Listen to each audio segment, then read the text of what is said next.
예, 함께 보실 하나님 말씀은 구약성경 이사야 6장입니다. 1월 6일 이사야 6장 있는 날인데 6장은 길지 않으므로 1절부터 마지막 13절까지 함께 봉독합니다. 구약성경 이사야 6장, 구약성경 974쪽 전후를 보시면 되겠습니다.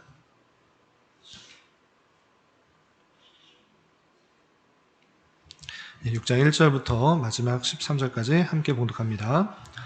우시야 왕이 죽던 해에 내가 본즉 주께서 높이 들린 보좌에 앉으셨는데 그의 옷자락은 성전에 가득하였고 스랍들이 모시고 섰는데 각기 6날개가 있어 그 둘로는 자기의 얼굴을 가리었고 그 둘로는 자기의 발을 가리었고 그 둘로는 날며 서로 불러 이르되 거룩하다 거룩하다 거룩하다 만군의 여호와여 그의 영광이 온 땅에 충만하도다 하더라. 이같이 화답하는 자의 소리로 말미암아 문지방의 터가 요동하며 성전의 연기가 충만한지라. 그때 내가 말하되 화로다 나여 망하게 되었도다.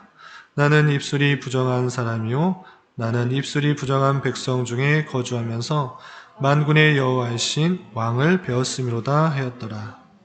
그때 그 스랍 중에 하나가 부젓가락으로 제단에서 집은 바 핀 숯을 손에 가지고 내게로 날아와서 그것을 내 입술에 대며 이르되 보라 이것이 내 입에 닿았으니 내 악이 제하여졌고 내 죄가 사여졌느니라 하더라.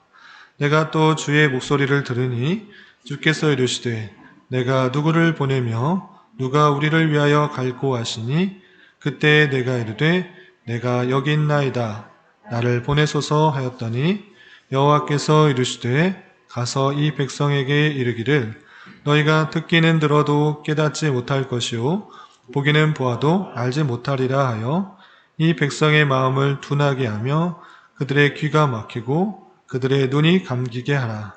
염려하건대 그들이 눈으로 보고 귀로 듣고 마음으로 깨닫고 다시 돌아와 고침을 받을까 하노라 하시기로 내가 이르되 주여 어느 때까지니까 하였더니 주께서 대답하시되 성읍들은 황폐하여 주민이 없으며 가옥들에는 사람이 없고 이 토지는 황폐하게 되며 여호와께서 사람들을 멀리 옮겨셔서 이 땅 가운데 황폐한 곳이 많을 때까지니라. 그 중에 10분의 1이 아직 남아있을지라도 이것도 황폐하게 될 것이나 밤나무와 상수리나무가 배임을 당하여도 그 그루터기는 남아있는 것 같이 거룩한 씨가 이 땅에 그루터기나 하시더라. 아멘. 잘 오셨습니다. 추운 날씨에도 불구하고 여기까지 나오신 여러분들 위해 하나님의 크신 은혜가 함께하기를 진심으로 기원합니다. 오늘 말씀 얘기 본문은 이사야 6장입니다. 우리가 앞서 1장부터 5장까지를 살펴봤는데 잠깐 그 앞의 내용들을 정리하고 오늘 본문 6장을 살펴보도록 하겠습니다. 말씀 책자를 참고하시길 바랍니다. 1장부터 6장까지는 유다 민족에 대한 책망과 약속에 대하여 기록하고 있습니다. 그래서 우리가 앞서 1장부터 5장까지 읽었는데 그 내용을 다시 한번 복습하면 이렇습니다. 1장에서는 부패한 사회 및 종교의식에 대한 책망과 회개를 촉구하고 있습니다. 열심히 제사를 드리고 또는 선을 펴서 많이 기도할지라도 하나님께서 듣지 않으시겠다라고 말씀하시면서 형식과 습관에 따라서 제사 드리는 것, 종교의식을 하는 것, 하나님께서 그것을 기뻐하는 것이 아니고 실제 삶에 있어서 하나님의 뜻대로 살아가는 것, 그것이 없기 때문에 그들을 책망하고 회개를 촉구하는 말씀을 살펴보았습니다. 또 2장과 3장에서는 죄악이 가득한 유다에 대한 여러 가지 벌들에 대해서 설명하고 있고요. 4장 2절부터 6절까지는 그날에라고 하면서 그날에 있을 하나님의 위로 어떻게 역사하실 것인지 또 보호하실 것인지에 대해서 설명되어 있습니다. 그래서 농명된 자, 기록된 자에 대한 하나님의 복에 대해서 설명하고 있고 우리가 5장, 어제 말씀 읽기 본문이었던 이사야 5장에서는 하나님의 말씀을 거역한 유다 민족에 대해서 다양하게 경고하고 있었습니다. 그래서 화 있을진저 6번이나 반복하면서 그들이 어떠한 잘못을 했는지를 지적하면서 그들에게 하나님의 크신 벌, 저주를 경고하고 있었습니다. 그래서 하나님께서는 정말 좋은 극상품 포도나무를 심으셨지만 이스라엘 백성들의 그 모습 가운데는 들포도를 맺는 정말 좋은 열매를 맺지 못하는 그런 가운데 있었다라는 것들을 5장을 통해서 살펴볼 수가 있었던 것입니다. 이렇게 그때 당시 유다 백성들이 얼마나 부패하고 타락했는지를 잘 보여준 이후에 이제 6장에서는 그러한 유다 백성들에게 하나님의 말씀을 전해줄 사람, 이사야 선지자를 부르는 것, 소명하시는 그 장면이 나오는 것입니다. 그래서 6장은 두 단락으로 나눌 수 있는데 첫 번째 1절부터 8절까지는 이사야가 하나님의 영광을 본 이상에 대해서 설명하고 있고요. 그리고 9절부터 13절까지는 그 영광, 하나님의 영광의 이상을 본 이후에 그에게 그 백성들에게 하나님의 말씀을 선포할 수 있도록 소명, 부르시는 장면이 나오게 됩니다. 그래서 1절부터 8절까지는 이사야가 본 이상, 그리고 9절부터 13절까지는 그 이사야에게 하나님께서 부르셔서 하나님께서 말씀을 전하라라는 그 말씀을 이사야에게 전해주는 내용으로 나눌 수가 있는 것입니다. 그래서 이사야서 6장은 1장부터 5장까지의 배경 설명을 한 이후에 그것을 마무리하는 결론과 같은 장이고, 앞으로 읽게 될 7장부터 12장까지 아주 유명한 임마누엘 장이라고 불리는 그런 장이 나오는데, 그것에 서론에 해당되는 그런 장이다. 그래서 앞과 뒤를 연결해주는 그런 장이다라고 이해하시면 되겠습니다. 그러면 내용을 좀 자세하게 살펴보도록 하겠습니다. 그래서 6장 1절에서 보면 우시야 왕이 죽던 해라고 되어 있습니다. 우시야 왕이 죽던 해, 우리가 예전에 열왕기를 배우면서 우시야 왕에 대해서 잠깐 살펴봤는데, 우시야 왕은 이스라엘, 특별히 남유다의 20명의 왕 중에 선한 왕 중에 한 명입니다. 세 번째로 세 손가락 안에 꼽히는 아주 선한 왕이었습니다. 그럼에도 불구하고 이 우시야 왕이 잘못한 것이 있었다라고 했는데, 그것은 다름 아니라 그 이후에 자신의 교만해져서 제사장만 할 수 있는 분향, 성전에 들어가서 제사 드리려고 하는 그런 모습이 있었기 때문에 그의 교만 때문에 문둥병이 걸려서 그 남은 죽기까지 성전에 있지 못하고 다른 곳에 가서 죽기까지 그곳에서 있었던 것을 볼 수 있습니다. 그때가 언젠가 했을 때 BC 739년 또는 740년 경인 것입니다. 그때에 있었던 일을 설명해 주고 있는 것입니다. 그렇게 우시야 왕이 죽던 해 BC 739년 또는 40년 경에 이사야 선지자가 한 이상을 봅니다. 그 이상이 1절 이하 5절까지 이렇게 설명하고 있습니다. 내가 본즉 주께서 높이 들린 보좌에 앉으셨는데 그의 옷자락은 성전에 가득하였고, 주께서 주님을 본 것입니다. 주님의 어떤 형상을 봤다 하기보다는 주님의 얼마나 위대하고 아름답고 영광이 크신지를 본 것입니다. 어떻게 되어 있는가? 높이 들린 보좌가 있는데 그의 옷자락이 성전에 가득하다, 이렇게 표현하고 있습니다. 그리고 그 주님의 보좌 주변에 무엇이 있는가? 2절을 보면 스랍들이라는 있는데, 이 스랍이라는 것은 천사를 말합니다. 천사 중에 주님을 모시는 천사를 스랍이라 이렇게 표현하는데, 스랍들이 모시고 섰는데 각기 6날개가 있다라고 씁니다. 천사가 6날개가 있는데 그 둘로는 자기 얼굴을 가리고 둘로는 자기 발을 가리고 둘로는 날았다라고 되어 있습니다.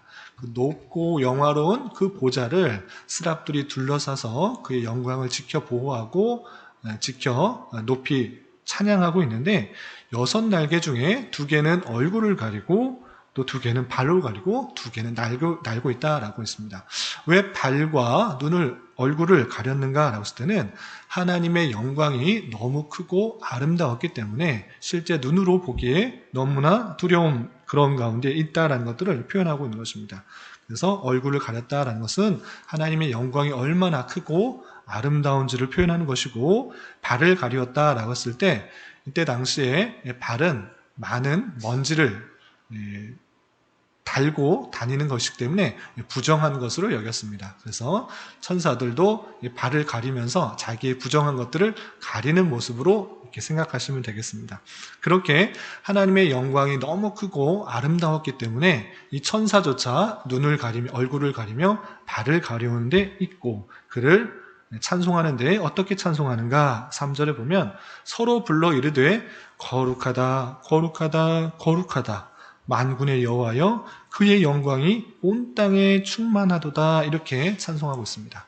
수랍들이 보좌에 둘러서 하나님만을 찬송하는데 거룩하다 거룩하다 거룩하다 3번씩이나 반복하면서 표현하고 있는 것입니다.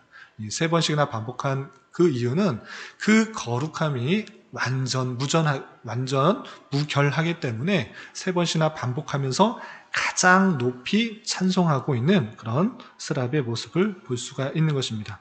그렇게 하나님의 영광을 찬송하는 스랍과 주의 영광을 본 이후에 이사야 선지자는 어떻게 느꼈는가? 5절에 이렇게 되어 있습니다. 그때 내가 말하되 화로다 나여 망하게 되었도다. 나는 입술이 부정한 사람이요 나는 입술이 부정한 백성 중에 거주하면서 만군의 여호와이신 왕을 배웠음이로다 하였더라 라고 말하고 있습니다. 사람이 하나님의 영광을 본다라고 했을 때는 그 영광이 너무 크기 때문에 자복하고 회개하고 그 영광이 너무 큰 나머지 자신이 죽게 될 수밖에 없는 것입니다. 부정하고 죄가 있는 사람으로서 그 너무 영광이 크다라는 것을 볼 때 한없이 작게 여겨지는 것이고, 그때 구약시대 당시에 하나님의 영광을 본 사람들은 다 죽게 되는 그런 모습들이 있었던 것입니다. 왜? 자신은 죄가 있는 사람이기 때문에. 하나님의 영광 또 무결한 그 분으로서는 죄가 함께 있지 못하기 때문에 죄 있는 자로서는 자신이 망하게 되었다, 죽게 되었다라고 느낄 수밖에 없는 그런 상황인 것입니다. 하물며 아무 죄 없는 스랍, 천사들도 자신의 그 영광을 볼 수 없기에 얼굴을 가리고 자신의 허물을 가리는 듯한 발을 가리우는 모습이 있을진데, 죄가 있는 또 허물이 있는 사람이, 이사야 선지자는 그 영광을 볼 때 너무 두려운 나머지 화로다, 내가 망하게 되었다, 내가 죽게 되었다, 하나님의 그 영광을 그 이상으로 볼 수가 있게 되었다니 내가 망해 되었다, 이렇게 표현한 것입니다. 그러면서 자신의 모습을 정직하게 이렇게 고백합니다. 나는 입술이 부정한 사람이다. 입술만, 말로만 죄를 짓는 사람이다, 이렇게 표현한 것이 아니고 가장 대표적으로 가장 잘 드러나는 것이 입의 허물이라고 할 수 있는데, 입의 죄라고 할 수 있는데, 그런 것과 같이 입술이 부정한 사람이다, 죄가 있는 사람이다 라고 표현하고 있는 것입니다. 내 죄를 알기 때문에 하나님의 영광을 보았을 때 나는 망하게 되었구나, 내가 죽게 되었구나 라고 하면서 탄식하고 있는 것입니다. 또한 나는 입술이 부정한 백성 중에서 거주하면서 만군의 여호와신 왕을 배웠음이로다 라고 표현하고 있습니다. 내가 부정한 사람들과 함께 하면서 죄 있는 사람들과 함께 하였는데 내가 하나님의 영광, 그 높고 크신 하나님의 영광을 보았다니 나는 망하게 되었구나 라고 탄식하고 있는 모습을 볼 수 있습니다. 그렇게 하나님의 영광을 이상 중에 보았을 때 나는, 이사야 선지자는 내가 죽게 되었다, 망하게 되었다, 화를 입게 되었다, 이렇게 표현할 때 그때 스랍 중에 하나가 와서 이사야 선지자에게 그 죄를 용서하는 모습을 볼 수 있습니다. 6절 보면 그때 그 스랍 중에 하나가, 천사 중에 하나가 부젓가락으로 제단에서 집은 바 핀 숯을 손에 가지고 내게 날아와서 그것을 내 입술에 대며 이르되 보라, 이것이 내 입에 닿았으니 내 악이 제하여졌고 내 죄가 사하여졌다 라고 표현하고 있습니다. 제단에서 숯불을 손에 가지고 날아와서 입술에 대었다라는 것입니다. 아까 이사야 선지자가 입 입술이 부정하다라고 표현했습니다. 그러니까 자신의 죄가 있음을 표현했는데 그것들을 용서해 주기 위하여서 이 스랍이 제단의 숯을 가지고 와서 입에 댄 것입니다. 그러면서 하는 말이 내 악이 제하여졌고 내 죄가 사하여졌다라고 표현하고 있는 것입니다. 자신이 느끼고 있는 죄, 그 죄를 불로써 없애주는 그런 상징적인 표현을 통해서 그 죄가 사해졌다는 것들을 깨달을 수 있도록 그렇게 표현하는 것입니다. 그래서 자신의 죄가 사해진 그것에 그치는 것이 아니라 하나님께서는 그 이사야 선지자에게 이렇게 말씀하십니다. 8절 보면 내가 또 주의 목소리를 들으니 주께서 이르시되 내가 누구를 보내며 누가 우리를 위하여 갈고 하시니. 하나님께서 타락한 이스라엘 백성들의 모습들을 보시면서 그에게 하나님의 말씀을 전해줄 사람을 찾고 있는데 누가 우리를 위하여 갈고 1장부터 5장까지 우리가 계속적으로 살펴본 그 유다의 타락들 가운데 하나님의 말씀을 선포할 그 사람이 누구일까, 누가 거기를 갈까 이렇게 찾으시는 것입니다. 이렇게 보낼 사람을 찾으실 때 이사야 선지자는 이렇게 말합니다. 8절 중반절이야. 그때 내가 이르되 내가 여기 있나이다 나를 보내소서라고 하게 됩니다. 하나님께서 이스라엘 백성들에게 보낼 사람을 찾으셨는데 이사야 선지자가 하나님의 영광을 알고 하나님의 뜻을 알고 그래서 나를 보내주소서라고 그렇게 고백하고 있는 것입니다. 하나님께서 사람을 찾으실 때 이사야 선지자가 그것에 응답하여서 자신이 가겠다고 다짐하고 있는 것입니다. 그렇게 이사야가 하나님의 부르심에 응답한 이후에 하나님께서는 이사야 선지자에게 할 내용, 전해야 될 내용들을 9절 이하 이렇게 표현합니다. 9절 보면 여호와께서 이르시되 가서 이 백성에게 이르기를 너희가 듣기는 들어도 깨닫지 못할 것이요 보기는 보아도 알지 못하리라 하여 이 백성의 마음을 둔하게 하며 그들의 귀가 막히고 그들의 눈이 감기게 하라. 염려하건대 그들이 눈으로 보고 귀로 듣고 마음으로 깨닫고 다시 돌아와 고침을 받을까 하노라 하시기로. 하나님께서 이사야 선지자에게 이스라엘 백성들에게 말씀을 전하는데 그 말씀을 전할 때 이스라엘 백성들이 모두 그 말씀을 듣고 되돌아온다라고 했습니까? 아니면 듣기는 들어도 깨닫지 못한다고 했습니까? 듣기는 들어도 깨닫지 못하고 보기는 보아도 알지 못하리라 이렇게 표현하고 있는 것입니다. 하나님의 말씀이 선포되어도 하나님의 사역자가 말씀을 받아 하나님의 말씀을 전할지라도 그들의 마음이 완고해서 듣기는 들어도 깨닫지 못하고 보기는 보아도 알지 못하는 그러한 상황 가운데 있게 될 것을 표현하고 있는 것입니다.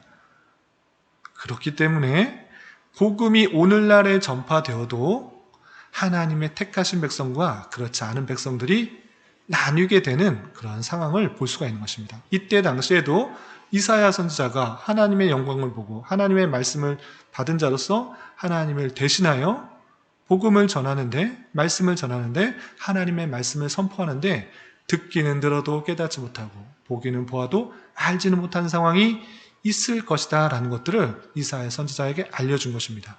오늘날 복음 전도도 마찬가지입니다.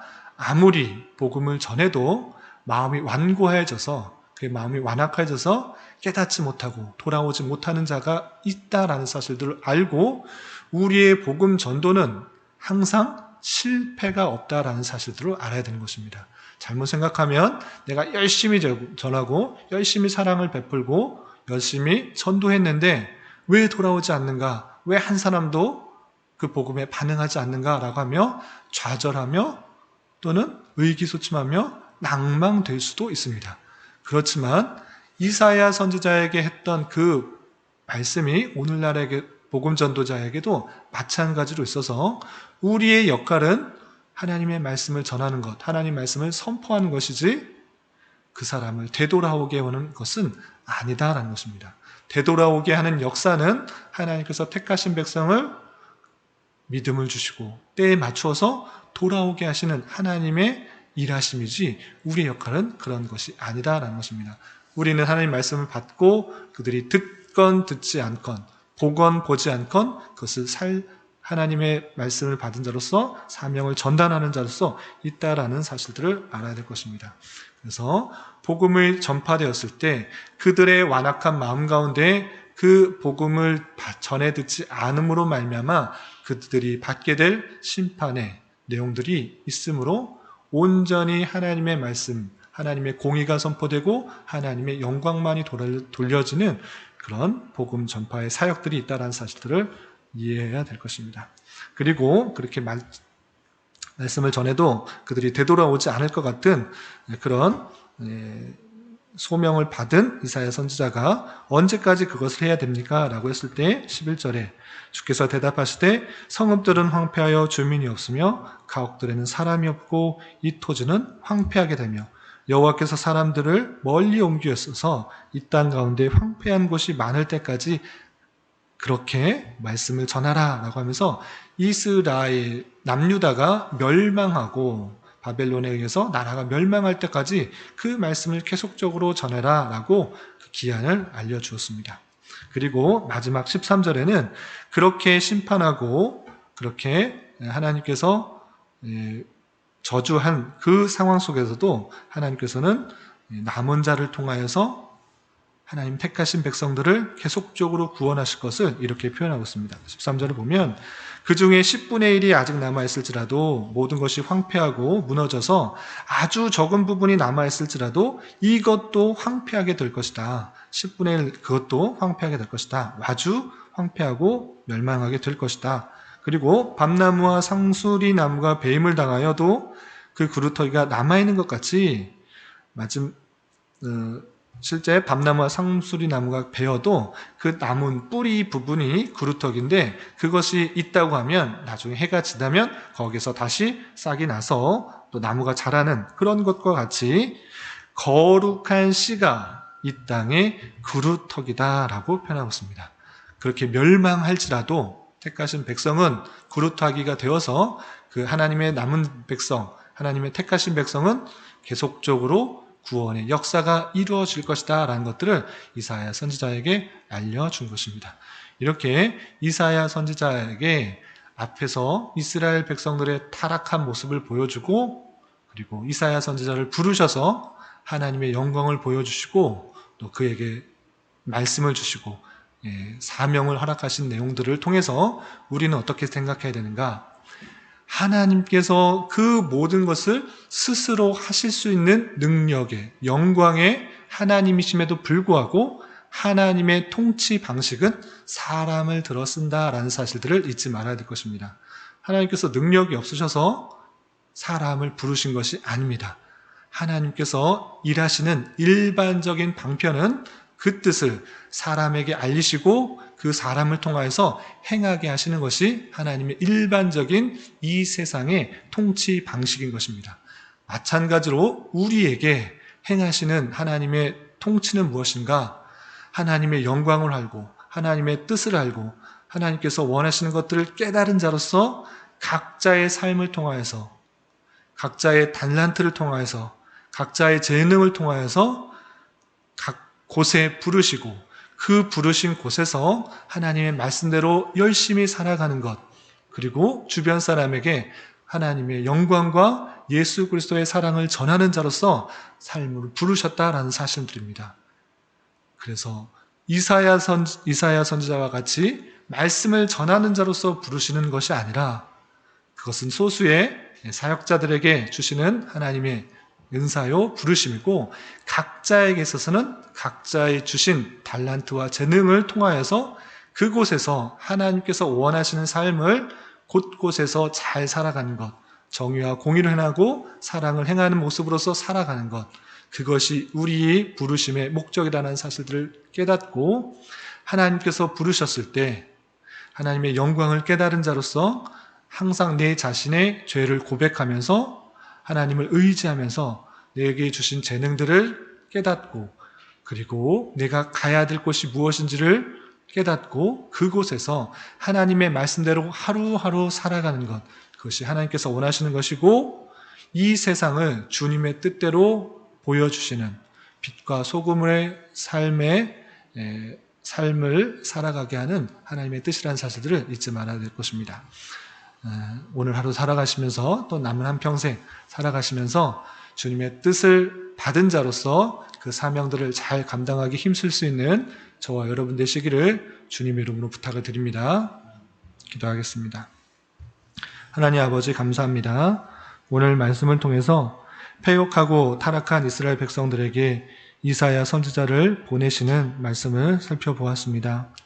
이 세상 모든 만물을 다스리시고 통치하시는 주님께서 사람을 택하셔서 그의 뜻을 드러내시며 주님의 영광을 드러내시는 줄 알아 우리가 그러한 역할들을 잘 감당할 수 있도록 주님 인도하여 주시옵소서. 주님, 그렇지만 저희의 믿음과 지혜가 많이 부족하오니 주님 불쌍히 여겨주시고 그러한 일들을 감당하는 데 부족함이 없도록 주님의 통치와 주님의 영광을 먼저 잘 깨닫게 하여 주시고 하나님 마음과 하나님의 뜻을 구별하기에 힘써 이 어지러운 세상에 나를 보내주소서 하는 마음을 가지며 하루하루 또 한평생 살아가는 자 되게 하여 주시옵소서. 주님, 계속되는 코로나로 인하여 많은 이들이 어려움 가운데 있습니다. 주님, 진노 중이라도 자비를 베풀어 주시고 이 땅의 하나님의 백성들이 이럴 때일수록 더욱 겸비하여 주님의 뜻을 찾고 그 뜻을 온전히 실천하며 살아가기에 힘쓰게 하여 주시고 주님의 섭리와 영광만이 온전히 드러나는 기회 되게 하여 주시옵소서. 또한 이 나라의 위정자들을 주님 붙들어 주시사 많은 혼란과 갈등 속에서 바른 정책들의 결정으로 이 나라가 자유와 민주와 평화 속에서 통치되어 모든 백성들이 고요하고 평안한 생활하는데 부족함이 없도록 인도하여 주옵소서. 특별히 주님께 찬양하고 예배하며 성도 간에 교제하며 세상에 복음을 전파하는 신앙생활이 막히지 않도록 긍휼을 베풀어 주시옵소서. 주님, 교회 내 육체적으로, 경제적으로, 가정적으로 다니는 직장으로 말미암아 또한 섬길 직장을 구하는 문제로 인하여 주님께 부르짖으며 나아가는 자들 있습니다. 주님, 그들과 함께하여 주시고 위로하여 주시며 회복시켜 주시고 인도하여 주시사 주님의 신실하신 은혜를 깊이 경험할 수 있는 기회 되게 하여 주시옵소서. 이 시간 각자 간절히 간구하는 기도 제목 주님께서 들으시고 가장 선한 것들로 응답하여 주시옵소서. 예수님의 이름으로 기도드리옵나이다. 아멘.